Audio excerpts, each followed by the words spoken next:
Parašiau 3 žinutes į Pivašiūnų globos namus socialiniai darbuotojai.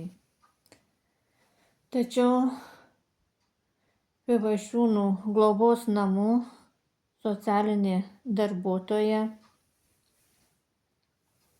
neatsakė į nei vieną žinutę. Pivašiūnų globos namų socialinė darbuotoja nebendrauja su manim tyčia. O jeigu socialinė darbuotoja nebendrauja tyčia, tai reiškia, kad socialinė darbuotoja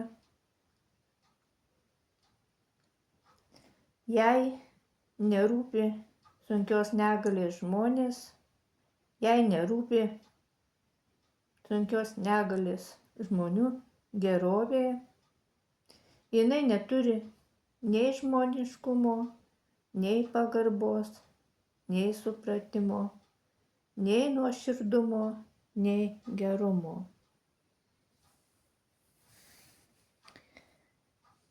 Jeigu jinai nenori bendrauti su manim, tai yra su Eugenijaus seserimi, tai ir parodo, kad jinai nebendrauja ir su sunkios negalios žmonėmis, nesikalba ir jokių užsiėmimų nepraveda. Paskutinė žinutė socialiniai darbuotojai į Pivašiūnų globos namus buvo parašyta prieš 2 dienas.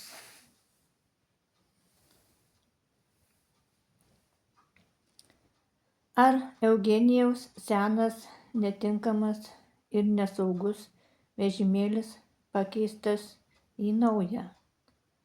Ar pasirūpinot akiniais žiūrėti televizorių ir dėl dantų protezų? Jei nenori su manim bendrauti ir neatsakysi man, ši žinutė bus vieša. Taigi, Eugenijus į Pivašiūnų globos namus atvežtas Liepos 1 dieną. Jam davė labai seną vežimėlį, netinkamą sunkios negalios žmogui, nes vežimėlis yra su visiškai nuzulytais ratais, kurie neturi jokio sukibimo. Vežimėliai yra skiriami 5-6 metam, o po to turi būti pakeisti. Šis vežimėlis ten tarnauja turbūt apie 10 metų. Nes su šiuo vežimėliu, kuris duotas Eugenijui, tai neįmanoma vasarą su juo važinėti lauke, nes nuvažiuoti ir užvažiuoti ant rampos, kuri yra prieš einant į globos namus, yra labai sunku, nes vežimėlio ratai neturi sukibimo. Tai o ką kalbėti dabar žiemą?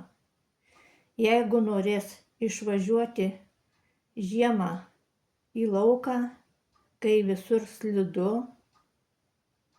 su tuo vežimėliu yra labai nesaugu.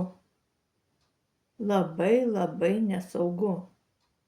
Nes tas vežimėlis, jo ratai neturi sukibimo. Jis visur sliduos.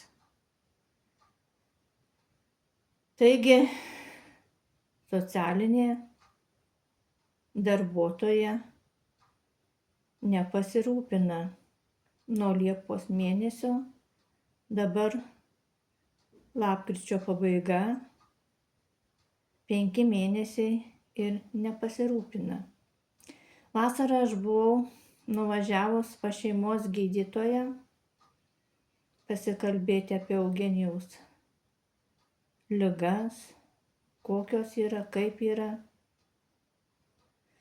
Tai tikrai noriu pasakyti, kad Pivašiūnų globos namų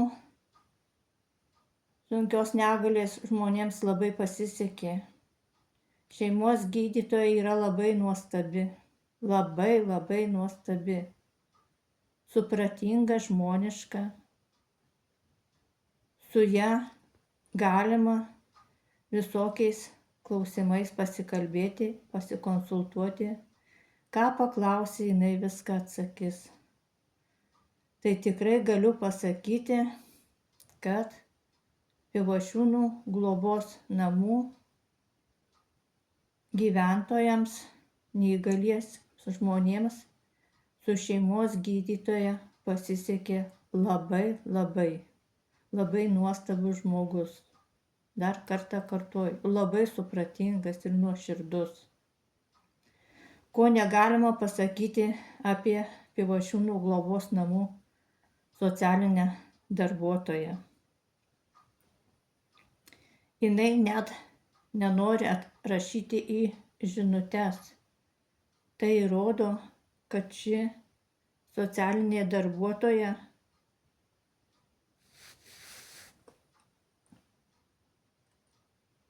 yra nežmoniška, nesupratinga, pas ją nėra nei gerumo, nei nuoširdumo. Ir jinai tiesiog neatsakė man, ar vežimėlis pakeistas, ar pasirūpinta akiniais, nes pas mane visada Eugenijus prašė nupirkti akinius, nes jis negali žiūrėti televizoriaus. Aš negaliu nupirkti be gydytojo išrašytų akinių. Aš nežinau, kokio stiprumo jam reikia. Visą tai turi pasirūpinti Pivašiūnų globos namų socialinė darbuotoja ir direktorius. Man šitą patį taip pat sakė ir šeimos gydytoja. Šeimos gydytoja sakė, vežimėliu turi rūpintis ne tu, turi rūpintis socialiniai globos Pivašiūnų namai. Visais sunkios negalės žmonėmis turi pasirūpinti globos namai. Ir vežimėliu, ir akiniais, ir ko tik reikia, ir vaistais, viskuo turi pasirūpinti. Tačiau globos namams į sunkios negalės žmonėms turbūt nusispjaut, vienu žodžiu pasakius. Jiem tai nerūpi ir nesirūpina, o pinigus pasiima labai didelius ir dar neteisėtų būdu. Pensiją Eugenijaus susitvarkė be paso. Dar kartą kartoju. Be paso susitvarkė Eugenijaus pensiją. Vienišo išmoka ir 20% pensijos tiesiog pasisavina. Kitas vaizdelis bus, kaip pasisavina Eugenijaus vienišo pensiją ir 20% pensijos 12 mėnesių. Eugenijus negavo nei vieną mėnesį, nei vienišo pensijos išmokos, nei 20% savo pensijos. Pasisavina Pivašiūnų globos namai. Tai yra labai žiauru. Sunkios negalios žmogų šitaip skriausti. Neturėti nei žmoniškumo, nei pagarbos. Yra labai žiauru.